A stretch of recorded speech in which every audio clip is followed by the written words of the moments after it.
Amém? A glória de Deus.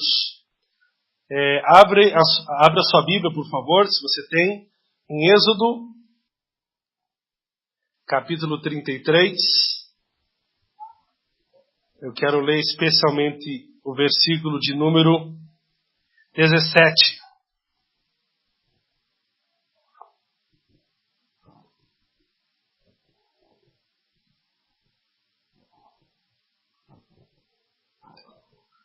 Estão me enxergando hoje?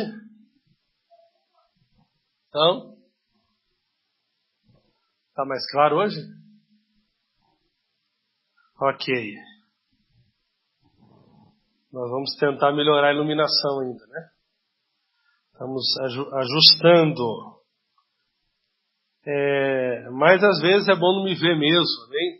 Tira teus preconceitos de lado, as indiferença, as mágoas, e só olha Jesus e vai ser melhor para você. Ok?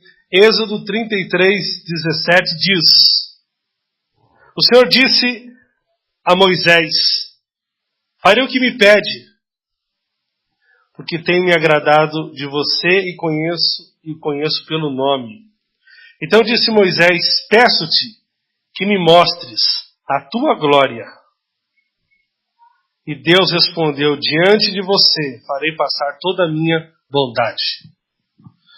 Pai, nós pedimos que o Senhor fale conosco, ó Deus. Nos dê espírito de sabedoria e de revelação. Que essa reunião tenha um valor de mudança para toda a nossa vida, ó Pai. Minha expectativa é essa. Que cada mente aqui seja renovada e que haja algo significante acontecendo em cada coração aqui nessa manhã. Em nome de Jesus. Amém. Amém, queridos? Então vamos compartilhar um pouco dessa palavra aqui que Deus nos deu, né? Para compartilhar com a igreja hoje. Essa semana foi um pouco difícil, com uma rinite aí querendo me pegar misturado com uma gripe. Mas estamos aqui pela graça de Deus. Amém? Só ajeitar aqui meu computador aqui. Ele anda meio Lentium. Você viu? Tinha o Pentium, né? Agora tem o Lentium. que é o computador quando é muito lento. Irmãos, aqui, todo mundo está comigo aí? Amém? Daqui da primeira fileira até a última? Ótimo. Então vamos lá. Moisés aqui, ele está expressando, se você pegar aqui o contexto, o povo hebreu sempre estava metido em confusão, problemas. E depois você pode pegar na sua casa e ler o capítulo 33, capítulo 34, para você entender melhor. De repente Deus diz que vai deixar eles ir sozinhos. Moisés clama para que isso não aconteça. E Moisés faz um pedido aqui muito interessante. E a resposta é mais interessante ainda. No versículo 18, né? Moisés expressa o desejo de ver a glória de Deus. Né? Talvez Moisés fosse aqueles que tinham ouvido, né? Estou aqui fazendo trazendo para os nossos tempos, muita pregação pentecostal, né? Sobre glória de Deus. Aí Moisés então fala, mostra para mim a tua glória. Mostra a tua glória. Tem muitas canções que falam, né? Sobre a glória de Deus. Moisés aqui então faz esse pedido maravilhoso. Deus, peço-te que me mostres a tua glória. E sabe, queridos, ele fez um pedido que revela o coração de Deus. Deus quer que nós constantemente vivamos e tenhamos uma experiência com a glória dele. Com a glória dele. Agora, afinal de contas, o que é a glória de Deus? Né? Nos nossos dias, principalmente, glória de Deus está relacionado com qualquer experiência estranha que você tenha com Deus. Se você vê alguém caindo aqui do cinema, lá de cima e rolando, ele pode dizer, eu tive uma experiência com a glória de Deus. Tem um irmão que ele gosta de dar umas experiências para o corpo de Cristo com a glória de Deus. De vez em quando alguém sai com a costela quebrada. Que ele tem uma unção da glória de Deus. Essa unção eu dispenso. Eu dispenso essa glória. Então, glória de Deus, né? E os cristãos brasileiros, principalmente, que eu conheço, né? Porque eu só conheço os brasileiros. Você pode conhecer mais, eu conheço só os do Brasil. Então, o nosso povo aqui é muito místico, né? O nosso povo é muito complicado, né? Tem gente que vem numa reunião como essa, só porque a iluminação está mais apagada, Deus não está aqui, o negócio é meio estranho, para quê, né? Então, o povo é muito doido, né? Eu acho que até sexo eles fazem com a luz ligada. Porque tudo que é meio escuro é meio do diabo, meio de Satanás. Agora, a resposta de Deus a Moisés é algo muito esclarecedor para nós aqui nessa manhã. Quando Moisés pede para ver a glória de Deus, Deus responde no verso 19, dizendo que a glória de Deus é toda a sua bondade. Olha que coisa linda. A glória de Deus é toda a sua bondade. Por isso que nós temos que ter uma experiência com a glória de Deus. Não uma só, mas constantemente nós temos que ter uma vida permeada pela glória de Deus.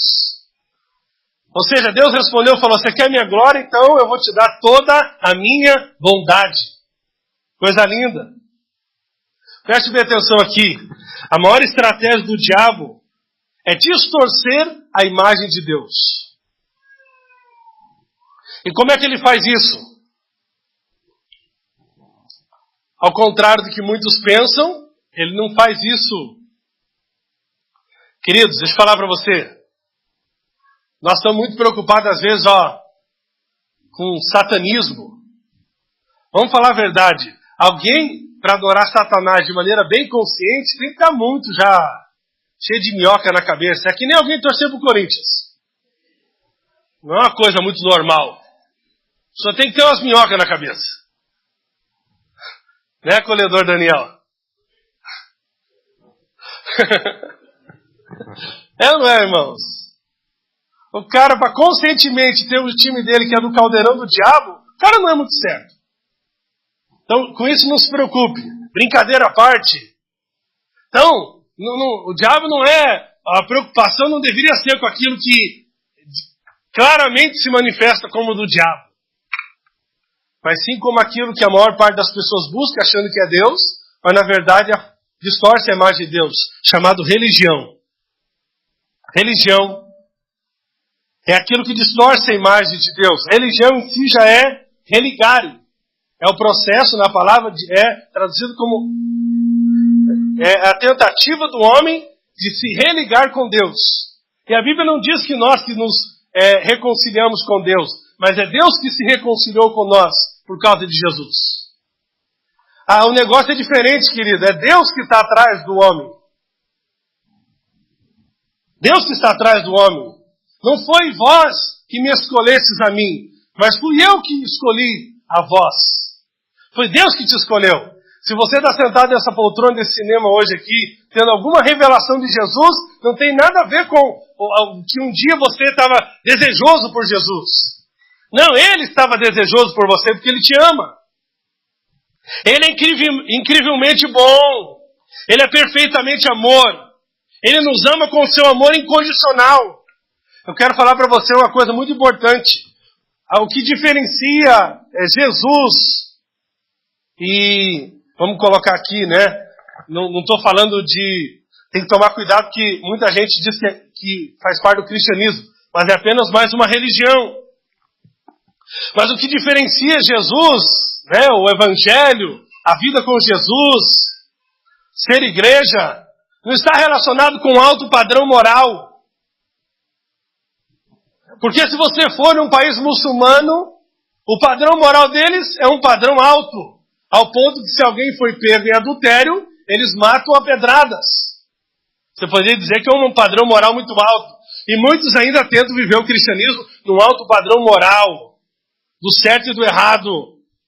Agora eu quero falar para você, o alto padrão de Deus, do Evangelho, é o seu amor e a sua bondade infinita. Isso que é a revolução. Não é nós dizemos que temos um alto padrão moral. Estamos ainda como a religião, com a pedra na mão, para afligir aquele que falhou. Não, nada disso. O alto padrão de Deus é o amor, é a sua graça, é o seu favor imerecido, é Jesus. Muitos pensam que existe um Deus no Antigo Testamento e um Deus no Novo Testamento. Mas, querido, apenas um Deus no Velho e no Novo Testamento. Malaquias capítulo 3, versículo 6 diz que Deus não muda. Deus sempre foi bom no Velho Testamento e Deus continua sendo bom no Novo Testamento. O problema é a nossa imagem distorcida sobre Deus. Que criou, então, aparentemente, um momento, Deus é aquele bipolar, né? Eu apelidei já na minha família, tem uns que não é bipolar, é trifásico. Eu já aumentei. Ou seja, Deus te ama aqui agora, mas daqui a pouco ele já está com raiva de você. Ele é teu amigo, mas ele quer te matar. Ele te curou, mas ele te colocou numa doença. Ele é esse cara meio louco, assim, que uma hora ele diz que você está em paz com ele, daqui a pouco ele é teu principal inimigo. Parece uns irmãos, né? Uma hora te ama, outra hora está te odiando, mas vamos tocar o barco. E tem muita gente achando que Deus é assim. Querido, deixa eu falar para você, Ele deseja viver em um relacionamento íntimo conosco, onde constantemente Ele quer que nós venhamos experimentar da sua glória. E toda vez que eu falar de glória, você pode colocar a palavra bondade.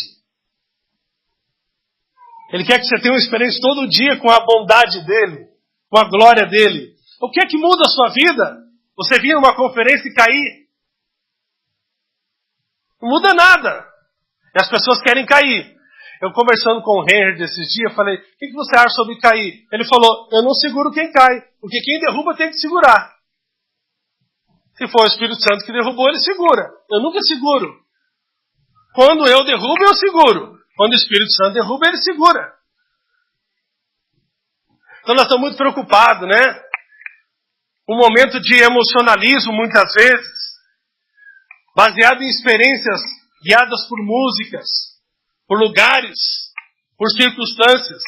Mas o que vai de fato revolucionar a sua vida é essa experiência todo dia, todo momento, né? Ontem eu fui lá no aniversário, né? Da Manu, filha do Jones e da Tabata. E eu tenho certeza que para eles ontem foi uma experiência com a bondade de Deus. Que eles deviam estar pensando como é que vão fazer essa festa. Eu não fui muito em festa de criança, mas para mim ontem foi a melhor festa de criança que eu já fui. É um lugar bonito. Até mudei meu conceito sobre festa de criança. Ou seja, eles tiveram uma experiência com a bondade de Deus. Não é muito para a Manu, é mais para a mãe principalmente. Né? A festa de um ano não tem nada a ver com a criança, que ela devia estar lá falando assim. Mas a mãe foi marcada pela bondade de Deus e o pai também, mas especialmente a mãe, né? Às vezes o pai é muito dinheiro, né? Tem um valor mais... O Henrique disse que quer fazer a festa de 1 ano, 5, 10 e 15, né? Pra dar certinho. E a mãe quer fazer 1 ano, 2 anos, né? 2 anos e meio, né? Vamos comemorar 2 anos e meio. É assim que é a mãe, né? O pai já quer... Está calculando mais o valor. Mas ali talvez para a Tabata, né? Talvez, às vezes, volta na infância e você vê que aquilo que não aconteceu em você está acontecendo com a sua filha. E é uma experiência sua com a bondade de Deus. Às vezes valeu mais que uma conferência. Você poderia ter ido a alguma conferência, algum pregador muito importante, mas aquele momento, quando você viu a bondade de Deus, quando você vê ali, né, aquelas fotos, a criança, você então teve uma experiência com a glória de Deus. Porque você viu a bondade de Deus ali através de um aniversário. Isso é maravilhoso, querido, amém? Muitas vezes nós achamos que Deus não se preocupa com isso. Mas em todo momento eu quero te falar aqui nesta manhã. Em todo momento Deus quer revelar a sua bondade. Deus quer revelar a sua glória. O diabo sabe que é impossível viver intimamente com Deus se nossos corações não estão convencidos de que Deus é totalmente bom e que Ele nos ama em todos os momentos. Por isso que Ele vive através da religião, tentando distorcer a imagem de Deus. dizendo que Deus não é bom. Sabe, queridos, eu já ouvi muito ensino sobre glória de Deus relacionado só com oração. Falando o seguinte, preste bem atenção. Muitas mensagens tipo assim: você quer ter o êxito de Moisés? Moisés era amigo de Deus. Você precisa ter uma experiência com a glória de Deus. Mas sempre essa glória de Deus para mim era esse momento muito doido e que pode acontecer. Eu nunca coloco Deus numa caixinha.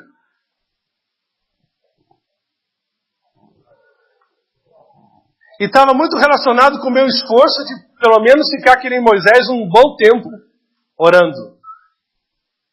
E para nós a oração virou uma coisa muito pesada. Inclusive eu gostaria muito de você participar desse seminário sobre oração. Porque oração é uma coisa muito linda, só que está muito distorcida. Irmãos, nos meus desesperos da minha alma por ser alguém que tem uma experiência com a glória de Deus, nós já fizemos toda a loucura possível para ser alguém de oração. Porque nós queríamos ter diz que sucesso na vida é você ter a glória de Deus. E glória de Deus para muitos é você estar na tenda da congregação, orando todo o tempo. E quanto mais você orasse, e de repente se você fizesse mais um jejum, e alguma coisa, um dia você teria essa glória. Intimidade com Deus está muito relacionada a apenas um quarto. E não você ver a bondade de Deus em cada circunstância, em cada momento, em cada detalhe. Em cada circunstância. Estar cheio com a glória de Deus não tem nada a ver com o quanto nós oramos, e sim o quanto nós temos de revelação de que Deus é bom. Não é o quanto você ora, não é o quanto você jejua, não é o quanto você contribui, não é nada disso. Isso pode ser uma consequência depois. Isso pode ser uma resposta depois. Mas primeiro você tem que ver essa glória. E sabe o que é interessante? Quando você vê essa glória, aí você quer estar aos pés de Jesus. Porque vamos falar a verdade, como é que você vai ficar, ter intimidade com alguém que você não confia e sabe que é bom?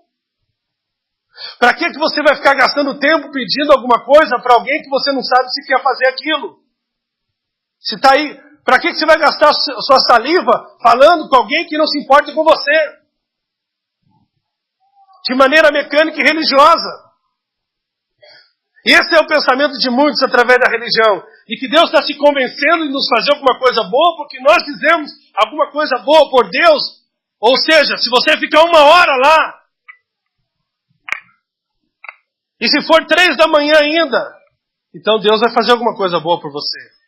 Isso é religião, querido. Sabe, quem deveria orar? Só aqueles que tiveram uma experiência com a glória e fala: eu vou orar porque eu sei que Deus é bom. Eu já pedi para Ele outras coisas e Ele me socorreu. Quero perguntar para você aqui nessa manhã: qual a imagem que você tem de Deus? Quais as experiências que você tem tido com a glória de Deus, com a bondade de Deus?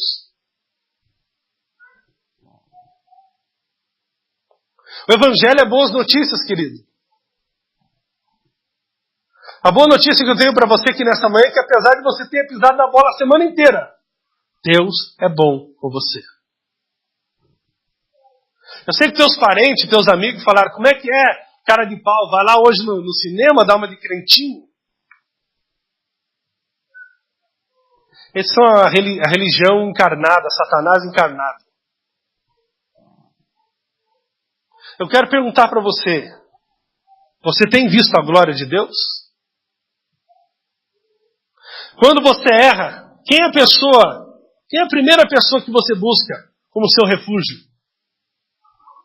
Quando você ainda tem uma imagem distorcida sobre Deus, a primeira pessoa que você se afasta, entre aspas, vamos dizer, aqui no sentido de relacionamento, não só de habitação, é de Deus. Eu não vou naquela reunião lá na casa da irmã lá hoje, porque, olha, eu não tenho... quantos crentes eu já ouvi assim falando para mim: eu não consigo nem mais orar por aquilo que eu fiz. Religioso. Antes você acha que Deus respondia a tua oração porque você era uma belezura. Eu não consigo nem mais orar. Querido, quando você começar a ter revelação da glória de Deus, é nos momentos que você estiver mais em apuro, é que você vai saber. Não adianta nem eu procurar muitas vezes irmãos. Não adianta eu procurar ninguém. Mas eu sei que eu tenho alguém que se eu procurar, ele vai manifestar sua bondade sobre a minha vida. Esse é Jesus. É quando você mais pisar na bola, você vai em direção a ele no sentido de relacionamento, de entrega. Esse é o Evangelho. É uma boa nova, é uma boa notícia para você todos os dias. Deixa eu falar algo para você aqui. Quando nós falamos de nós avançarmos e manifestar as boas obras, isso não tem nada a ver, não é para Deus não.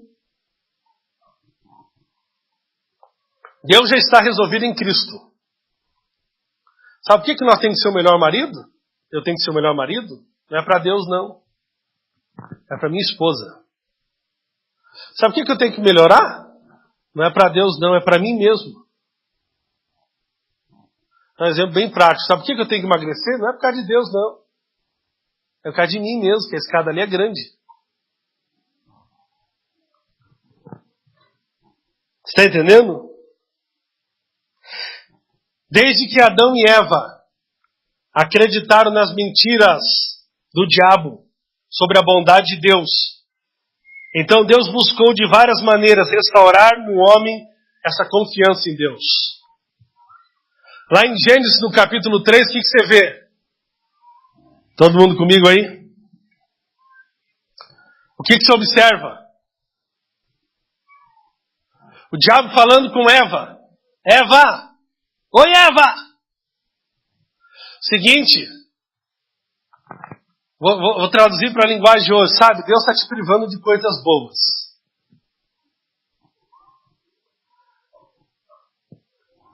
Essa foi a conversa ali. Deus não é tão bom quanto você pensa, não, Eva? Porque Ele sabe que se você comer esse fruto, você será como Ele. Ou seja, Deus está te escondendo, né? Que nem quem sabe sua mãe escondia o leite condensado de você para você não comer.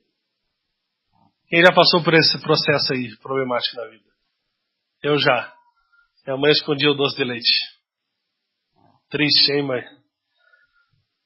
Mãe, estou abrindo o coração aqui hoje. Tinha uma mágoa. Mas até a mãe esconder o doce de leite, às vezes é bondade, né? Pra gente não engordar. Mas vamos lá. Ou seja, o que o diabo faz na mente dos jovens hoje? Ele fala, quando Deus fala para você se guardar para alguém, Ele está te privando de uma coisa boa. Não, Deus está te livrando de um sofrimento ruim. Não é que Deus está te privando de algo bom. Mas enquanto você não tem uma experiência com a glória de Deus, tudo fica difícil.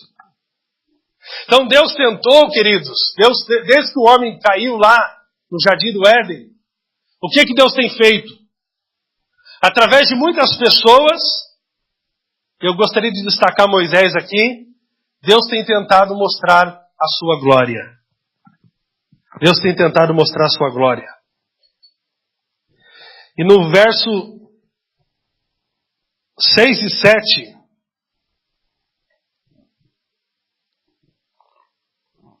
no capítulo 34 de Êxodo, vou ler a partir do versículo 5.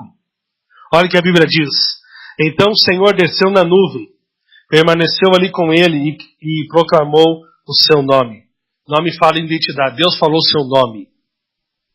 Nome na Bíblia fala de identidade. Fala assim, eu vou falar meu nome. Eu vou me revelar para vocês quem eu sou.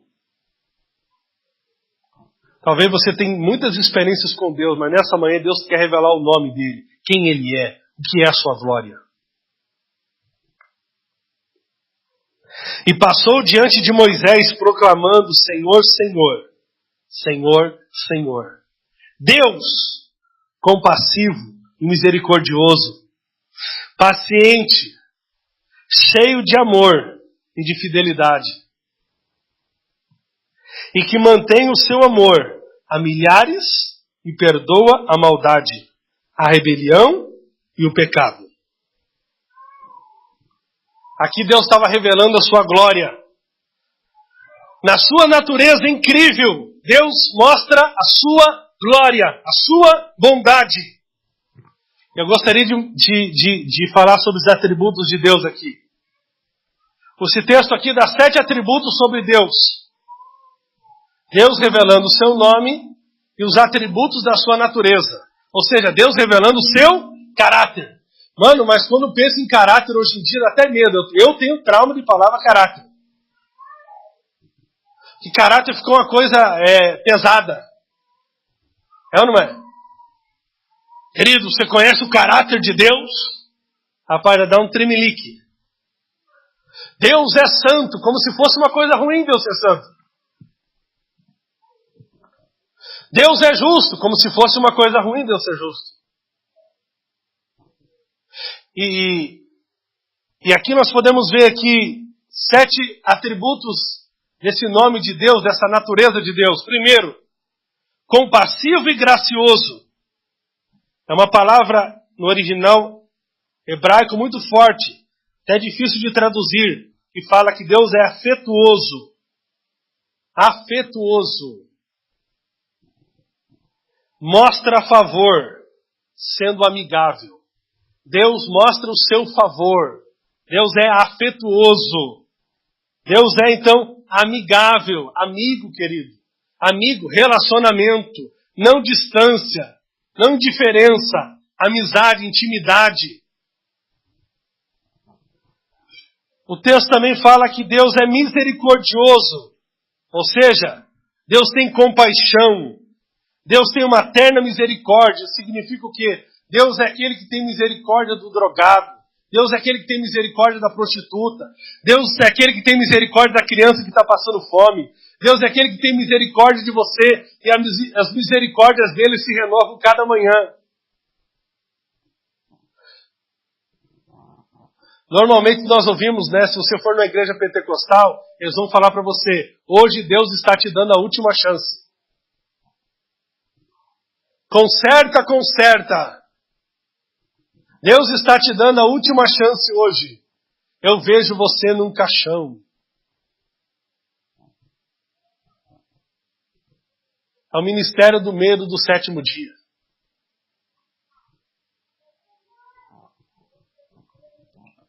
Outro atributo de Deus aqui que fala é a revelação da sua glória. Mostra que Deus é paciente. Deus tem paciência, querido. Até você já perdeu a paciência com você. Aí você acha que Deus perdeu. É ou não é? Não tem vez que você perde a paciência com você? Aí você vai no espelho e briga com você mesmo. Eu não te aguento mais. Você quer ver alguém que não tem paciência? Judas. Ele perdeu a paciência com ele e se matou.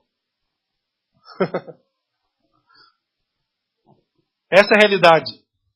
Longânimo. Paciente, tardio para se irar. Deus é paciente, querido. Comigo eu resolvo, não é brincadeira não. É rapidinho. Mas Deus é paciente. Olha o outro atributo aqui que fala sobre a natureza de Deus. Cheio de amor. Cheio de amor. Ou em outras versões, abundante em bondade. Deus tem bondade de sobra para a sua vida. Amém? Tendo muita gentileza e ternura. Deus tem muita gentileza, Deus tem muito amor para dar. Deus tem muito amor para dar. Outro atributo aqui de Deus, verdade. Ou seja, fiel e confiável. Tudo que Deus diz é verdade, Ele é fiel, Ele é confiável. Deus abunda em fidelidade com respeito a nós. Essa palavra também significa confiabilidade. Ou seja, você pode confiar nesse amor, porque Ele é verdade. Ele é verdadeiro. Amém? Deus é confiável, verdadeiro. Eu quero falar para você, essa é a principal diferença entre a antiga aliança e a nova aliança. Ô Daniel, estou sentindo que está calor aqui no cinema. Está calor? Está pedindo para ligar lá? Aqui tem ar-condicionado, queridos. Nós queremos esse ar-condicionado funcionando. Mais alto, mais frio possível. Amém? Não? Então tá bom. Vamos lá. Você sabe qual a diferença principal da antiga aliança e da nova? É que na antiga aliança era Deus fazendo uma aliança com o homem. Na nova aliança é Deus fazendo uma aliança com Deus a nosso favor.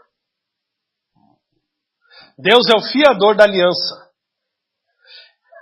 Na cruz é Deus se entendendo com Deus a respeito de nós. Você tem uma dívida com Deus e Deus envia Deus para pagar a dívida que você tem com Deus. Esse é o Evangelho. O sexto atributo do caráter de Deus é mantendo o seu amor a milhares. Esta é a mesma palavra hebraica que foi usada no atributo 4, bondade. Mas agora Deus adiciona um atributo. Ele mantém isso por milhares. O número milhares pode significar um tempo eterno longo, ou seja, um tempo indefinido. Não tem limite. Amém? Esse amor é eterno, infinito. Aleluia. Sabe, queridos, Deus é tão fiel que sua bondade estará sempre conosco. Amém? Você crê nisso? Você tem que encher teu coração de alegria. Essa é a revelação que você precisa. Essa é a revelação. O nosso problema é o moralismo. Nós estamos mais preocupados em tirar o usuário da droga do que mostrar a glória de Deus. A droga não é nada, queridos. Em si. É uma coisa ruim, traz problemas familiares, etc. E nós estamos mais preocupados, não é com a pessoa, é porque está nos incomodando. E focamos no aspecto moral apenas. Agora o sétimo aqui, Deus fala o seguinte aqui, perdoador. Está entendendo? Deus é misericordioso, Deus é bondoso, Deus está cheio de amor para dar. Deus é perdoador. Perdoador. Deixa eu falar uma coisa para ti aqui. Quando você vê nos evangelhos, Pedro falando com Jesus, quantas vezes deveria perdoar? O que Jesus fala para Pedro? 70 vezes 7 no dia. Deixa eu perguntar para você. Por que você acha que Deus não te perdoa? Se Deus, em Jesus, fala para um homem que ele deveria perdoar 70 vezes 7, por que com você seria diferente? Será que Deus é hipócrita que manda você fazer uma coisa que ele não faria por você?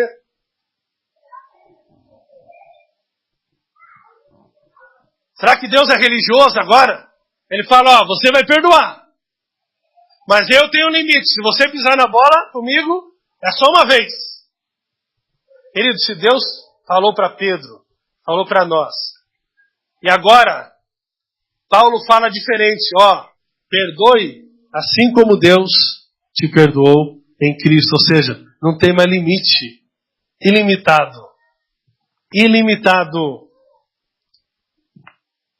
Êxodo capítulo 34, versículo 7 diz que mantém o seu amor a milhares e perdoa a maldade, a rebelião e o pecado. Aqui Deus mostra a sua glória extraordinária descrita pelas coisas que ele escolhe perdoar. Iniquidade, transgressão e pecado. São uma ordem progressiva. Primeiro, iniquidade significa perversidade, delito, depravação. Deus perdoa tudo isso. Segundo, transgressão significa ser rebelde. Fala de uma atitude. Deus perdoa também. Terceiro, pecado, que vem de uma raiz que significa errar o alvo. E envolve uma ação deliberada, proposital. E algumas pessoas têm uma teologia que diz, Deus perdoa o pecado que você cometer acidentalmente. Mas se você planejar o pecado, Deus não perdoa. Eu quero falar para você, enquanto você planejou o pecado, Deus planejou perdoar. Cada um tem seu plano. Até o que você propositalmente planejou fazer de errado, Deus perdoa. Eu já planejei muito pecado. Desculpe, você não, né? Ficou um pouco escandalizado que você nunca planejou, né?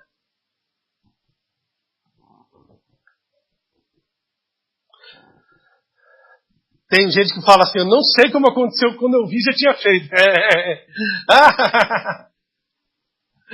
Quando eu vi, não sei, deu um branco, eu estava lá. O pessoal que se envolve com droga tem muito disso, né? Todos é igual. Quando eu vi, eu não sei como vi, deu um branco em mim. Deu um branco, né? Já começou que você começou a brigar com a pessoa da família para ter uma justificativa porque você queria sair. Aí você puxou uma briga. Você começou a achar, não tá bom, não tô satisfeito, você achou uma briga. Aí você saiu, eu vou sair também porque não sei o quê. Tá! Aí de repente você usou, puxa vida, você não planejou nada, né? Isso é normal. Você pode observar, quando a pessoa quer fazer besteira, ela começa a culpar alguém. Quando ela não quer assumir, né, o desejo que está no coração dela, ela começa a arrumar uma briga. E tem gente que é campeão, né? Não, porque você não me dava carinho no casamento, você não tinha atenção comigo, você não sei o quê. Quando você vê a pessoa, seu cônjuge, falando isso antes, o chifre já está armado. Toma cuidado, querido. Já toma cuidado, faz o barulhinho, já vai treinando. Porque já está armado o negócio. Então, sim, a maior parte do pecado que nós cometemos é voluntário, sim. É voluntário. Mas da mesma maneira que você escolheu pecar, Deus escolheu te perdoar. Deus perdoa para sempre o nosso delito, rebelião e ações deliberadas para transgredir. Não estou dizendo para você que é bom pecar. Eu só estou falando que Deus é bom. Amém? Deus é bom. Muitas pessoas escolhem o texto de Hebreus, alguns textos de Hebreus, quando a Bíblia diz que não resta mais sacrifício. Sabe o que eu entendo, querido, nas lentes da nova aliança? É que é o seguinte, não resta mais sacrifício porque o sacrifício já foi feito. Se você ler lá em Hebreus capítulo 10, versículo 17 e 18, você vai ver lá sobre o perdão de Deus. E o perdão de Deus, querido, ele é passado, presente e futuro. É uma ação contínua de Deus na sua história. E o tempo, irmãos, Deus não está preso no nosso tempo. Você sabia disso? Para nós, Jesus morreu há 2000 anos atrás. Mas na Bíblia diz que ele morreu antes da fundação do mundo. Então não tenta entender as coisas de Deus no nosso tempo. Deus não está preso ao nosso tempo. Porque muitos acreditam o seguinte, Deus perdoou meu pecado até o dia que eu converti. E é tão bom converter, né? Porque as pessoas pregam, venha para Jesus, Ele te ama, Ele vai cuidar de você, e você vai ser maravilhoso, Ele não... E é nova criatura, as coisas velhas passaram. Depois que você converteu, a tua vida vira ruim com os crentes. Deus era bom até você converter. Agora você converteu, errou, Deus vai te ferrar. Pisou na bola, Deus vai te tacar uma doença. Então era bom até você converter. Depois que você converteu, a coisa ficou ruim. Uma imagem distorcida de Deus. Amém? Êxodo 34:7 diz. Isso aqui é um texto interessante, talvez você já tenha lido aí. Que de maneira alguma terá por inocente o culpado.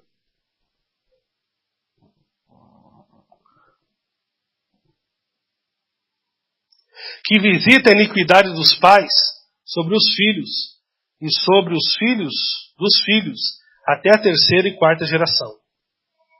E parece que estava tão bom, e agora parece que ficou ruim. Deixa eu falar algo para você. Pessoas que leem a Bíblia com as lentes da religião, ou a mentalidade da velha aliança, eles vão esquecer tudo que Deus falou aqui, os seus 7 atributos de bondade, e vão fixar nisso aqui. Tem crente, irmão, no Facebook, quando eu falo, nós não somos mais pecadores, somos justos. Tem o Paulo escrevendo o Novo Testamento inteiro sobre isso. Ele vai lá procurar um texto, lá um versículozinho, fora do contexto, para ficar preso numa visão errada de Deus. Esse texto aqui parece uma contradição, mas não é. Deus mostra a sua incrível bondade, ternura e oferece para nós. Se a rejeitamos, não resta mais nada. Apenas ser tratado de acordo com a lei e não de acordo com a sua misericórdia e graça. Não tem nada a ver com Deus. Preste bem atenção aqui. Existem duas formas de você rejeitar a bondade de Deus. Uma, eu quero ser um satanista. Estou te dando um exemplo. Eu não quero saber de Deus, Jesus, eu não quero a bondade dele. Isso é difícil um crente acontecer com um crente. Mas tem um segundo ponto que é, os crentes são campeões. Ou seja, a primeira maneira é você rejeitando, não quero. E a segunda, através da justiça própria. O que é a justiça própria? É a tentativa do homem de obter a bondade de Deus por seus próprios méritos.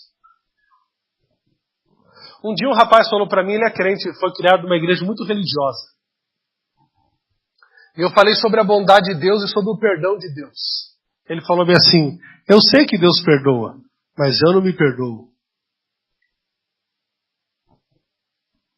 Essa é a realidade de muitos. Deus está dizendo aqui, eu perdoo sua rebeldia, eu perdoo seu pecado voluntário, eu perdoo tudo. Não resta mais sacrifício. E sabe o que você está dizendo no seu coração todos os dias? Eu não recebo o perdão de Deus. Eu não recebo a bondade de Deus. Eu não aceito Deus me beneficiar enquanto eu não estou fazendo tudo certinho. Porque essa é a mentalidade que a religião colocou na sua mente.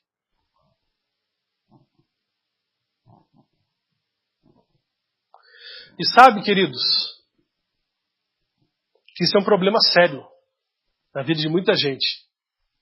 Ele está tentando merecer aquilo que só pode ser recebido pela graça.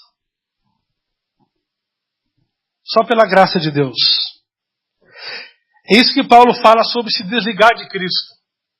É quando eu, em vez de entender que o mérito que eu tenho hoje, a legalidade, para mim, desfrutar da bondade de Deus, não tem nada a ver comigo. Tem a ver com a própria bondade de Deus, demonstrada em Cristo. Mas eu escolho que eu não quero a bondade de Deus. Eu não quero a bondade de Deus. Sabe, queridos, nós podemos ver aqui na vida de Moisés algumas coisas interessantes que aconteceram quando ele viu a glória de Deus. E estou indo para a parte final aqui, mais 10 minutos. E esse é o resultado que acontece na vida daqueles que veem a glória de Deus.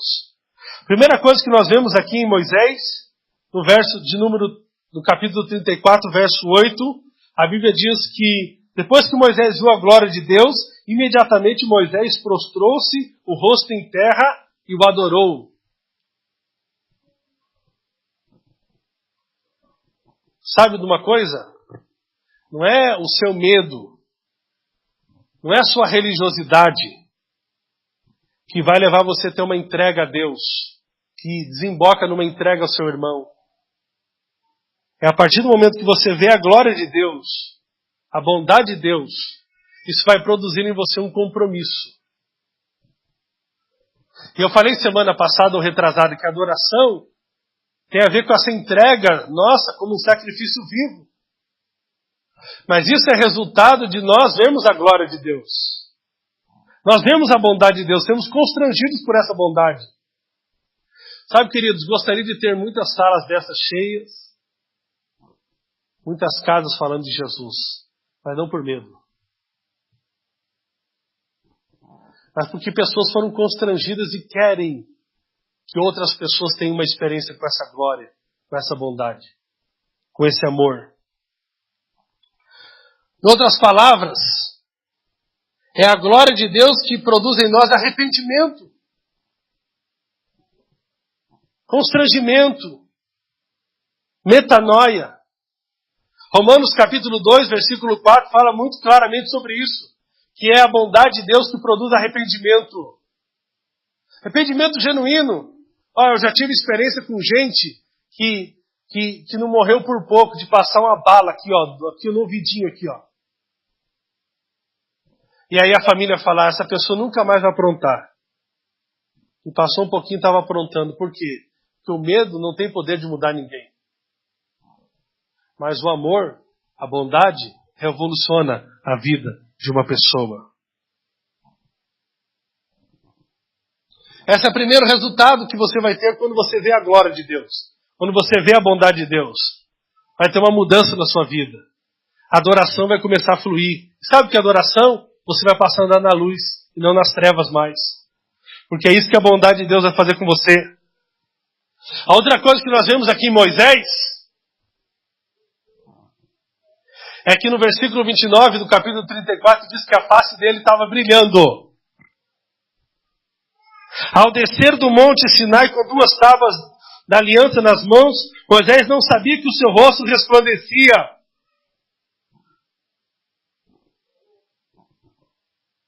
Agora vou fazer uma vinculação disso com o Novo Testamento. Em 2 Coríntios capítulo 3, verso 18, diz o seguinte, preste bem atenção. E todos nós que com a face descoberta contemplamos a glória do Senhor, segundo a sua imagem, estamos sendo transformados de glória em glória. Moisés teve uma experiência com a glória, com a bondade. E sabe o que acontece? Quem teve o seu coração pacificado com Deus, o que experimentou da bondade de Deus, ele está resplandecendo glória. Bondade também. É ou não é? Isso é normal, querido. Você vai resplandecer bondade. Você vai resplandecer muita bondade. Olha que coisa linda esse texto. E todos nós que com a face descoberta, ou seja, saiu aquele véu, saiu aquela imagem errada sobre Deus. Nós agora enxergamos verdadeiramente quem é Deus e quanto Ele é bondoso. E nós estamos contemplando essa glória, essa bondade, todo dia, cada dia mais, cada minuto mais. E estamos sendo saturados por essa bondade. E sabe o que vai acontecendo? Isso vai, vai tornando você um marido mais doce, um filho mais doce, um líder mais doce, um filho mais doce, um pai mais doce, um irmão mais doce.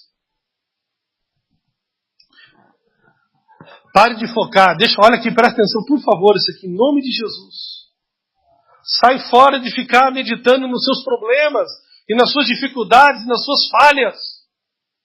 É você meditando de glória em glória, de bondade em bondade. É você meditando nisso, é você enxergando Cristo. A bondade dele é que você é transformado. Irmãos, para de ficar gastando tempo com os irmãos falando do problema deles. Começa a levar eles a ver Cristo. E nós pregamos semana passada sobre a paz, né?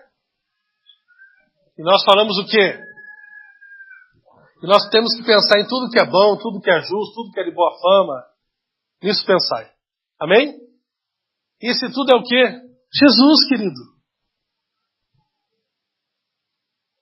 Fica contemplando Jesus. Fica degustando de Jesus. Fica provando de Jesus. Amém? A primeira experiência que você tem quando você vê a glória de Deus, qual que é que eu falei aqui para os irmãos? Adoração. A segunda vai resplandecer essa glória sobre o seu rosto. E outras pessoas vão poder ver essa glória. E terceiro e final, você vai experimentar muitos milagres na sua vida como nunca experimentou até hoje. Muitos milagres. É impossível qualquer pessoa viver uma vida de fé e milagres, a menos que você primeiro creia que Deus é bom. Deus é bom. Deus é bom. Aleluia! É a bondade de Deus que enche os nossos corações de fé. Deixa eu falar um negócio aqui para você sobre fé.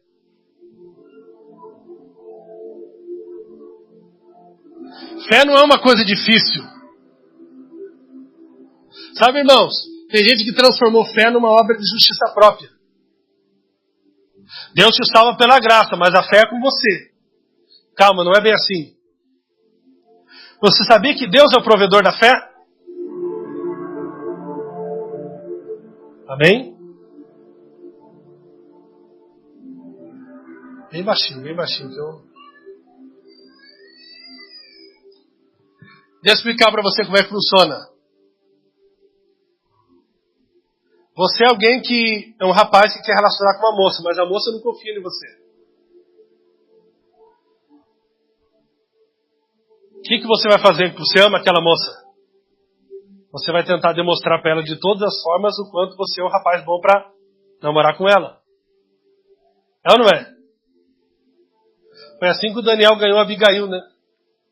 Também sabendo, né, Daniel? Diz que a Abigail não queria nada com o Daniel. Há 70 anos atrás.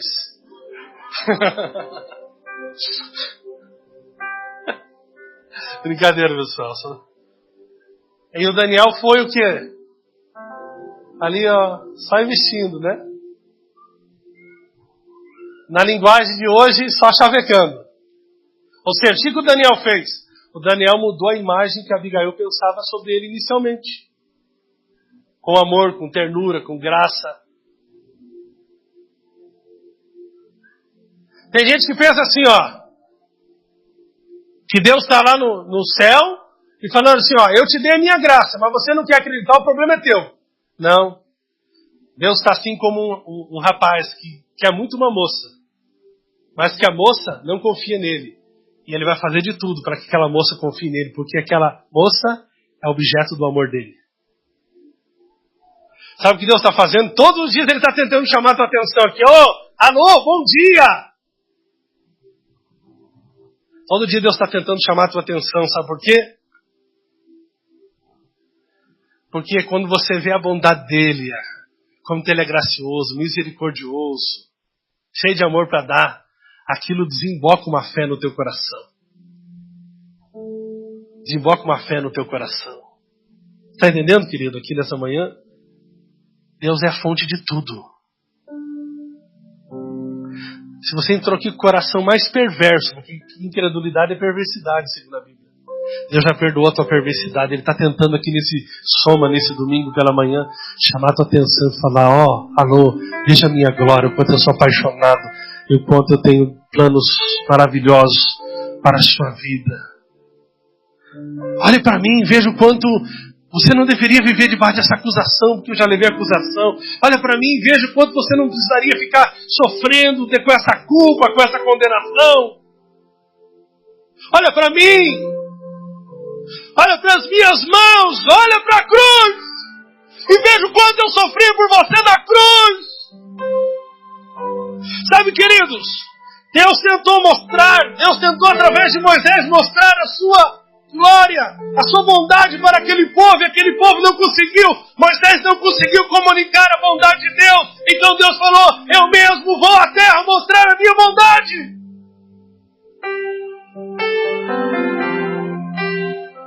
Foi por esse motivo que Deus enviou o seu único filho amado para morrer, uma morte tão horrível, para que você pudesse ser perdoado, justificado, santificado.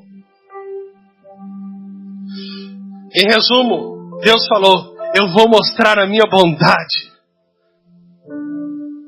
Eu vou mostrar a minha bondade.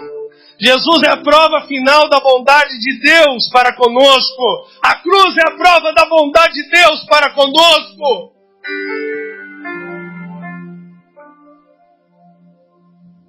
Deus não é seu provedor só de salvação. Deus é o provedor da sua santificação. Deus é o provedor da sua finança. Deus é o provedor das suas emoções. Deus é o provedor de tudo, querido. Romanos 3:23 diz, porque todos pecaram e destituídos estão da glória de Deus. Mas o verso 24 diz, sendo justificados gratuitamente por sua graça, por meio da redenção que há em Cristo Jesus. Na cruz a glória de Deus nos foi restituída. Numa medida que jamais o homem tinha experimentado na cruz, a glória de Deus foi restituída. Por isso que a cruz é um divisor da história do homem. Quando você tem uma revelação da cruz, verdadeiramente dessa bondade, dessa infinita graça, a sua vida muda completamente. Deus é bom. Estou sofrendo, Kleber. Estou passando por umas dificuldades. Deus é bom.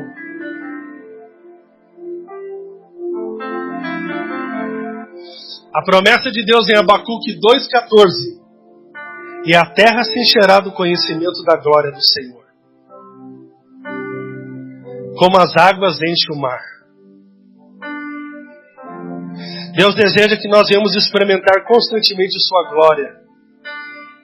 E mais do que isso, nos tornemos uma expressão viva dela. Jesus foi a perfeita expressão da glória de Deus, da bondade de Deus. E agora Ele vive em nós e deseja expressar a glória através de nós. Colossenses 1,27 diz: a eles quis Deus dar a conhecer entre os gentios a gloriosa riqueza deste mistério, que é Cristo em vós, a esperança da glória. Você sabe, querido, que é viver uma vida para a glória de Deus? Porque, sabe o que fala em Romanos?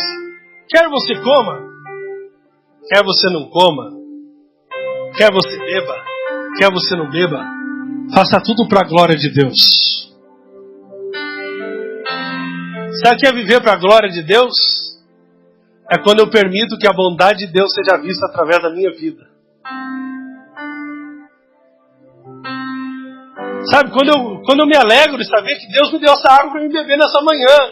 E as pessoas à minha volta podem ver que eu estou alegre porque Deus é bom.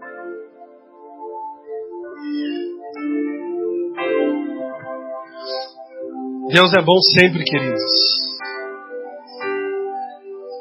Nós somos chamados para viver para a glória dele. Por isso que Deus quer fazer pipocar milagres na tua vida. Milagres e milagres e milagres e milagres. Nós temos visto lá na vida do Emanuel. Semana tantas notícias boas. E sabe o que Deus falou comigo? Veja no lábio das pessoas. Qualquer notícia boa que falam sobre Emanuel, as pessoas dizem glória a Deus, Deus é bom. Sabe, querido, talvez você esteja passando por um momento que aparentemente você fala, meu Deus, por que eu fui se meter nisso?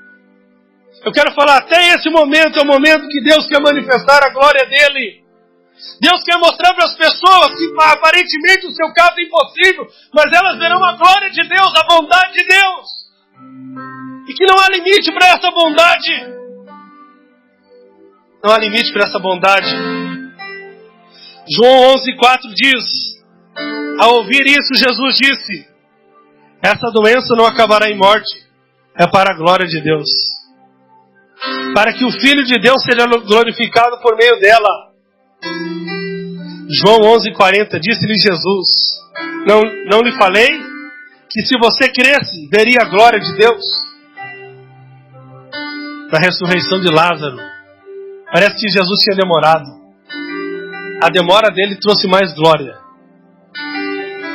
Se ressuscitar alguém, se curar alguém é uma coisa boa, mas ressuscitar alguém depois de 4 dias é muita glória, é muita bondade. Eu quero declarar aqui, querido, que você, nossa comunidade, cada irmão que está aqui, você vai ter uma experiência com a glória de Deus. Deus é bom, Deus te ama, Deus é somente bom, Deus é somente misericórdia. Deus, Ele está cheio de amor para dar para você nessa manhã. Se coloque aqui de pé em nome de Jesus. Se você sentir no seu coração...